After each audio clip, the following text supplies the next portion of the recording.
Hi friends, आज start करते हैं 6 क्लास का फर्स्ट चैप्टर जिसका नाम है बेसिक कॉन्सेप्ट्स इन ज्योमेट्री। तो देखिए यहाँ पे आपने ज्योमेट्री वर्ड्स देखा है। तो जो मैथमेटिक्स है उसको हम दो पार्ट में डिवाइड करते हैं। पहला पार्ट रहता है अलजेब्रा, दूसरा रहता है ज्योमेट्री। अलजेब्रा में हम नंबर्स, अरिथमेटिक प्रोग्रेशंस पढ़ते हैं। ज्योमेट्री में हम शेप्स के बारे में, ट्रायंगल्स के बारे में, एंगल्स, क्वाड्रिलेटरल, जो ज्योमेट्रिकल डायग्राम्स है उसके बारे में पढ़ते हैं। इस चैप्टर में आपको चैप्टर का हेडिंग ये लिखा है यहाँ पे कि बेसिक कॉन्सेप्ट्स इन ज्योमेट्री। तो जो भी ज्योमेट्री के बेसिक कॉन्सेप्ट्स हैं, जो ज्योमेट्री का फाउंडेशन बिल्ड करने के लिए यूज होता है, वो हम इस चैप्टर में देखने वाले हैं। तो चलिए स्टार्ट करते हैं। पॉइंट्स, पहला जो सबसे बेसिक पार्ट है, सबसे बेसिक है, वो है पॉइंट्स। तो देखिए फ्रेंड्स, पॉइंट्स, मैं यहाँ पे कुछ पॉइंट्स लेता हूं। एक प्लेन है आपका, यहाँ पे ए बी सी। तो पॉइंट्स को हम डॉट्स भी बोलते हैं। पॉइंट्स को क्या बोलते हैं? डॉट्स। अगर मैं यहाँ पे ऐसा डॉट देता हूं तो ये हो गया आपका पॉइंट। और जो पॉइंट को हम नेमिंग करते हैं वो कैसे करते हैं? जो कैपिटल लेटर्स ऑफ अल्फाबेट्स, जो कैपिटल लेटर्स ऑफ अल्फाबेट है उसके नाम, उससे इससे हम इसका नेमिंग करते हैं। जैसे पॉइंट, यहाँ पे एक पॉइंट दिया और उसका मैंने अगर नेम ए दे दिया तो आपका पॉइंट का नाम क्या होगा? Point A. क्या होगा? Point A. तो कैसा है, जो भी पॉइंट रहेगा उसको हम हमेशा स्मॉल लेटर से नहीं, कैपिटल लेटर से ही उसका डिनोट करेंगे। जैसे यहाँ पे पॉइंट बी को, पॉइंट सी को मैं कैसे लिखूंगा? पॉइंट सी। पॉइंट बी को कैसे लिखूंगा? पॉइंट बी को पॉइंट बी। तो देखिए यहाँ पे जो मैंने 1 2 3 जो पॉइंट्स लिखे हैं उसका नेमिंग कैसे करना है आपको? ए को पॉइंट ए, डॉट सी को पॉइंट सी, डॉट बी को आपको क्या लिखना है? Point B. तो जब भी आपको अगर पॉइंट का नेमिंग करना है तो आपको हमेशा कैपिटल लेटर से ही उसका नेमिंग करना पड़ेगा। देखिए लाइंस एंड सेगमेंट, अभी हम पढ़ेंगे लाइन एंड सेगमेंट। तो देखिए जो लाइन है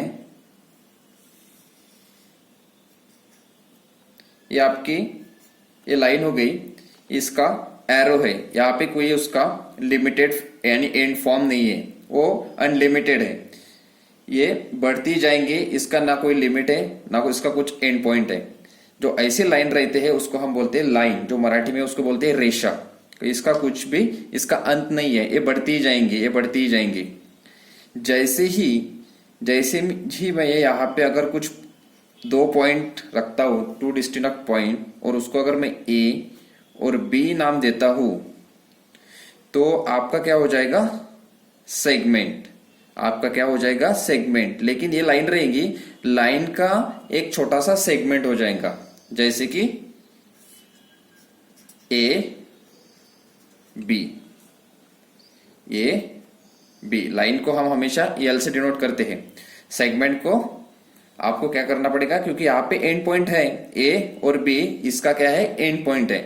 तो अगर इसका नेमिंग कैसे लिखना है फिर आपको? सेगमेंट, सेगमेंट का सेगमेंट ए बी। और इसको अगर पी क्यू है, पी क्यू मान लीजिए, तो लाइन पी क्यू। इसका नेमिंग कैसा करना है आपको? Line P Q. तो अभी आपको समझ ही गया कि लाइन क्या रहती है। लाइन को, आपके लाइन को क्या रहता है? एंड पॉइंट नहीं रहता है, वो अनलिमिटेड है, वो बढ़ती जाएंगी। अगर आपके पास बहुत बड़ा जो पेपर है उस पर आप लाइन ड्रॉ कर रहे हैं तो उसका एंड पॉइंट नहीं है, इसलिए line has no end point, it is unlimited. And segment has 2 end points, 2 distinct point, and उसको हम कैसे लिखते हैं? Segment A B, segment A B. और लाइन जैसे पी क्यू है, पी क्यू में से ए बी एक सेगमेंट है लाइन का, पी क्यू लाइन है, तो लाइन पी क्यू। तो इस प्रकार आपको लाइन और सेगमेंट में भी अभी फर्क समझ में गया होगा। रेज क्या होता है वो देखते हैं। जैसे पहले हमने पॉइंट पढ़ लिया, पॉइंट के बाद लाइन, सेगमेंट और लाइंस पढ़ लिया। अभी देखते हैं रेज। रेज यानी किरण। तो सबसे पहले आपको एक ध्यान में आया होगा, जैसे ही रेज का नाम सुना होगा आपने तो सन रेज, ये वर्ड आपके माइंड में तैयार हो गया होगा कि सन रेज। तो देखिए जैसे यहाँ पे सन है, यहाँ पे सन है और उसके रेज, उसके रेज जो भी सोलर सिस्टम में जितने भी आपके प्लैनेट्स है उसकी तरफ से वो रेज जा रहे हैं। लेकिन ये अनलिमिटेड है, इसका जो डिस्टेंस है वो अनलिमिटेड है, वो कहाँ तक जा रहे हैं अपने को नहीं पता। तो सिर्फ उसका जो बर्थ प्लेस है कि वो कहाँ से निकल रहे हैं, जिसका वो एक फिक्स पॉइंट है, वो हमें पता है कि वो सूरज से निकल रहे हैं, लेकिन कहाँ पे जा रहे हैं ये हमें नहीं पता। तो रेज का वही है, रेज का क्या है कि एक फिक्स पॉइंट अपने को पता रहता है और दूसरा आपको उसका एंड पॉइंट पता रहता नहीं। स्टार्टिंग पॉइंट हमें उसका पता रहता है लेकिन उसका एंडिंग पॉइंट हमें पता रहता नहीं है। इसलिए अगर ये ए से स्टार्ट हो रहा है और ये जा रहा है और सिर्फ इसका एक सेगमेंट है, सपोज ये अर्थ है, तो ये अर्थ का भाई बी, ये अर्थ तक तो पहुंच गया, सन से निकला अर्थ तक उसका रेज पहुंचा, लेकिन वो आगे जा ही रहा। तो आपको इस वक्त रेज कैसे लिखना पड़ेगा? Rays A B. आपका रे का नाम क्या रहेगा? रे ए बी। भूल कर भी आप रे बी ए नहीं लिख सकते क्योंकि वो रॉन्ग हो जाएगा, क्योंकि स्टार्टिंग कहां से हो रही है? ए से हो रही है।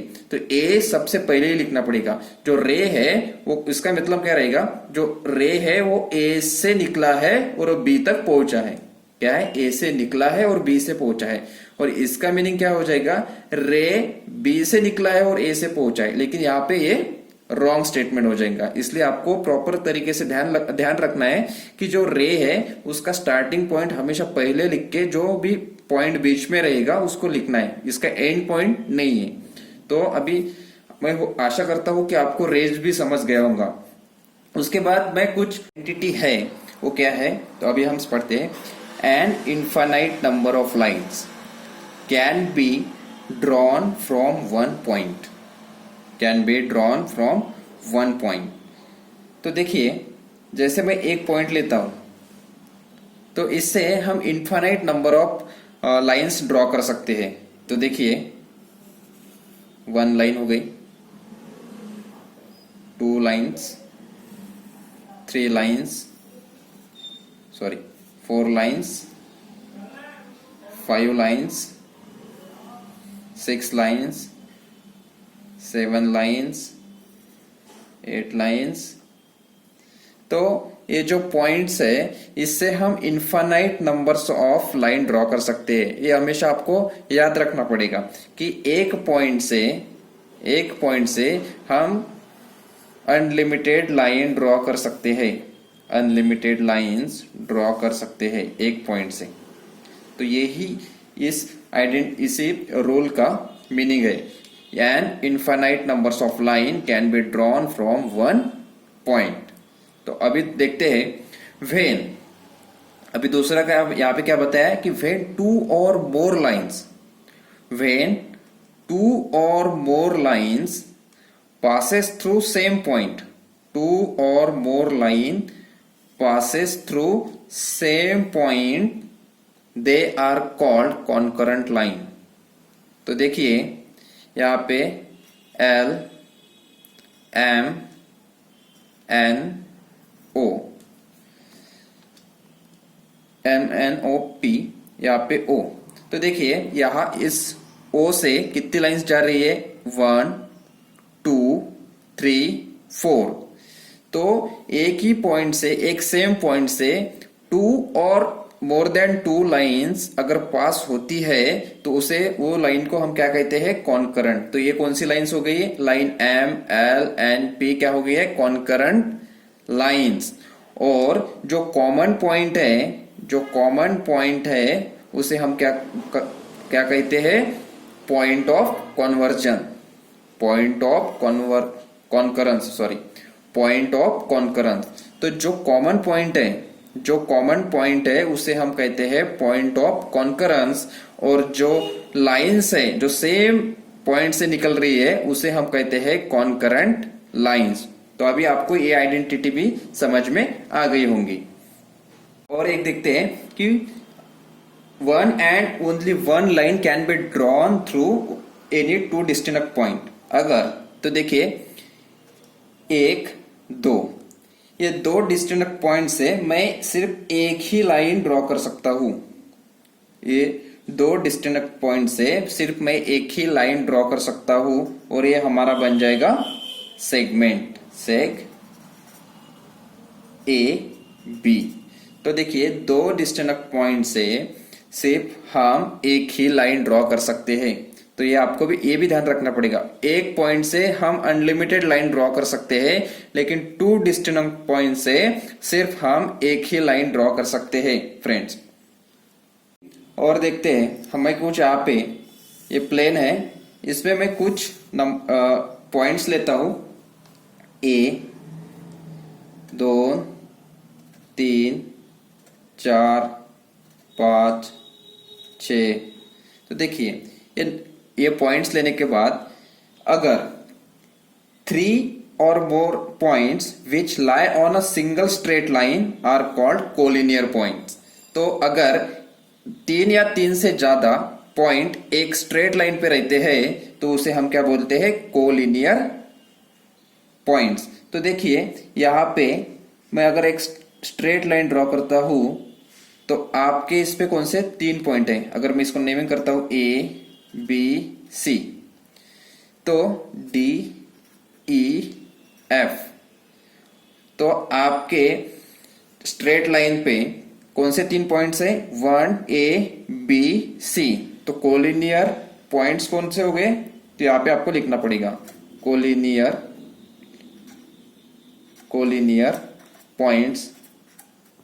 पॉइंट्स कौन से है, A, B और C। समझ में आ गया। अगर एक स्ट्रेट लाइन पे दिए हुए पॉइंट्स अगर एक सेम स्ट्रेट लाइन में रहते हैं, कितने, 3 या 3 से ज्यादा, तो उसे हम क्या कहते हैं, कोलिनियर पॉइंट्स। जो पॉइंट्स सेम स्ट्रेट लाइन पे नहीं रहते हैं उसे हम कहते हैं नॉन कोलिनियर पॉइंट्स। उसको क्या कहते हैं हम, नॉन कोलिनियर पॉइंट्स। तो नॉन कोलिनियर पॉइंट्स कौन से आएंगे यहाँ पे, ये सेम स्ट्रेट लाइन में नहीं है। तो डी के बाद आपका आएगा E, उसके बाद आपका आएगा F। तो अभी आपको कोलिनियर पॉइंट्स और नॉन कोलिनियर पॉइंट्स भी समझ गए होंगे कि ऐसे पॉइंट कौन से, 2, 3 या 3 से ऊपर पॉइंट्स अगर एक सेम स्ट्रेट लाइन में रहते हैं तो उसे हम कहते हैं कोलिनियर पॉइंट्स, और अगर स्ट्रेट लाइन में नहीं रहते हैं तो उसे हम कहते हैं नॉन कोलिनियर पॉइंट्स। है प्लेन्स। तो देखिए ये हो गया आपका एक फ्लैट सरफेस। तो जो मैथमेटिक्स है उसमें किसी भी फ्लैट सरफेस को आप प्लेन कंसिडर कर सकते हैं। मराठी में उसको कहते हैं प्रतल। तो कोई भी फ्लैट सरफेस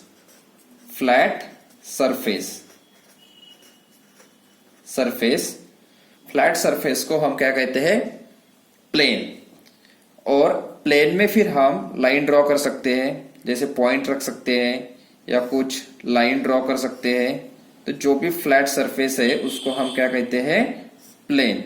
और अभी जो आपका नोटबुक है, जो नोटबुक का पेज है, उसे हम क्या कह सकते हैं, वो है आपका प्लेन। और उस पे हम पॉइंट्स ले रहे हैं, उस पे हम सेगमेंट ड्रॉ कर रहे हैं, उस पे ही हम रे ड्रॉ कर रहे हैं, उस पे ही हम लाइन ड्रॉ कर रहे हैं। तो P, Q और L, उस पे ही हम क्या कर रहे हैं, लाइन ड्रॉ कर रहे हैं। तो देखिए प्लेन, प्लेन बहुत ही इंपॉर्टेंट है, फ्लैट सरफेस, उसके बिना हम डायग्राम ड्रॉ ही नहीं कर सकते। तो आपको सबसे पहले क्या चाहिए, प्लेन चाहिए। प्लेन के बाद आपको पॉइंट्स, पॉइंट्स फिर लाइंस का, लाइंस के बारे में आपको पढ़ना पड़ेगा। तो सबसे बेसिक क्या है आपका प्लेन। तो आपका जो नोटबुक है, आपका जो टेबल है, आपका आपकी जो दीवार है, वो सब किस में आएंगे, वो सब आएंगे प्लेन्स में। पैरेलल लाइंस क्या होती है? पैरेलल लाइंस यानी सबसे पहले एक मैं एग्जांपल देता हूं, जो आपके रेलवे ट्रैक की पटरी है उस पे जो दो पोल्स लगे हुए रहते हैं, देखिए वो इस तरह रहते हैं। तो उसका डिस्टेंस, जो दोनों में जो डिस्टेंस है वो सेम रहता है at starting point, at mid point, at ending point, at every point. Starting point में भी उसका अगर इसका जो डिस्टेंस है वो 5 सेंटीमीटर रहेगा सपोज, तो हमेशा ये दोनों लाइन जो 5 सेंटीमीटर का डिस्टेंस मेंटेन करते हुए चलेंगी। दूसरा एग्जांपल मैं आपको बताता हूं कि आपका जो नोटबुक है उस पे जो लाइन ड्रॉ किए हैं वो भी एग्जांपल है पैरेलल लाइंस का, कि पैरेलल लाइंस कभी भी एक दूसरे को इंटरसेक्ट नहीं करेगी। आपको ये ध्यान में रखना पड़ेगा फ्रेंड्स कि parallel line always maintain distance, they do not intersect each other. तो ये आपको पैरेलल लाइंस के बारे में देखना पड़ेगा। तो देखिए पैरेलल लाइंस ये हो गई आपकी पैरेलल लाइंस यल। देखिए P Q, P Q, P Q line एक में एक को पैरेलल है क्या? नहीं, तो ये पैरेलल नहीं है। पी और क्यू जो लाइन है वो पैरेलल नहीं है, क्योंकि वो यहाँ पे इंटरसेक्ट हुई है। और ये जो दो लाइन है वो क्या है, पैरेलल है, क्योंकि इनका जो डिस्टेंस है एट एवरी पॉइंट वो क्या है, सेम है। तो अभी आपको पता चल ही गया कि पैरेलल लाइंस क्या होता है और नॉन पैरेलल लाइंस क्या होता है। तो पैरेलल लाइंस के लिए आपको हमेशा याद रखना है कि एक सेम डिस्टेंस मेंटेन करके रहेंगे और वो कभी भी इंटरसेक्ट नहीं होंगे। जो लाइन है वो कभी इंटरसेक्ट नहीं होंगे, और जो अदर लाइंस है वो एक में एक को इंटरसेक्ट हो सकते हैं। तो ठीक है, वीडियो में इतना ही। अगले वीडियो में इसी चैप्टर का सेकंड पार्ट जिसमें हम प्रॉब्लम सेट सॉल्व करेंगे। तो thank you for watching, stay blessed, stay happy.